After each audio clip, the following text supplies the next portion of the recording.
Hey folks, this is Dave DeVries. I hope you're doing well during these unsettling times. I miss you all.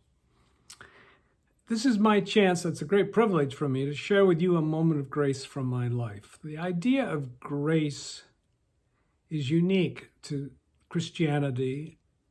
It's built on the idea that God loves us unconditionally for who we are, whether we're good or bad, and the truth is that we're all a bit of both. But no matter what, God loves us without conditions. Each of us has moments in our lives. We can at least get a peek at what that means, and that sense of grace, of being unconditionally loved. And I want to share an example with you from earlier in my life. When I was 19, I'd met Carol, and of course, who turned out to be the love of my life. We had a courtship of about 2 years and then got married. During those 2 years, we had several challenges. One was that we never lived closer than 70 miles apart. And I did not have a car. So for a portion of that time, I would live with my parents, borrow their car, and go see Carol. Those times together were really precious, and we stayed together as long as we possibly could, which meant we had an agreement that it would end by midnight.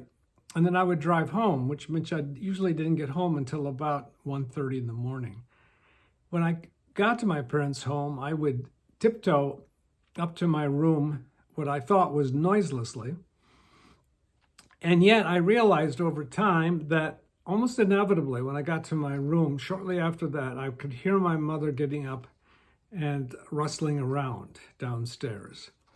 The next morning at 7, she would prepare breakfast for my dad and me without a word spoken about the night before. Only decades later did I realize what had happened. My mother had not been able to sleep until she knew I was home safely. So her night was regularly disturbed by my arriving home so late. And yet she never once complained to me about the toll this took on her. And she was 100% supportive of my relationship with Carol. I believe she realized it was, in fact, I had found my true love. My mother showed in her quiet, unassuming way the kind of grace that God promises us. One humbling thing about this story to me is it took me until after her death, she died 35 years ago, for me to really connect the dots of this story and for me to develop the awe for the depth of her love for me. You might say I was a little dense to the love available to me. It reminds me of the value of each of us being awake to those acts of grace around each of us. So since I didn't tell my mother often while she was alive how much she meant to me, I talk to my mother now every August 7, which is her birthday, thanking her for her many acts of unconditional love. Shalom to you, to each of you. Christ be your shalom.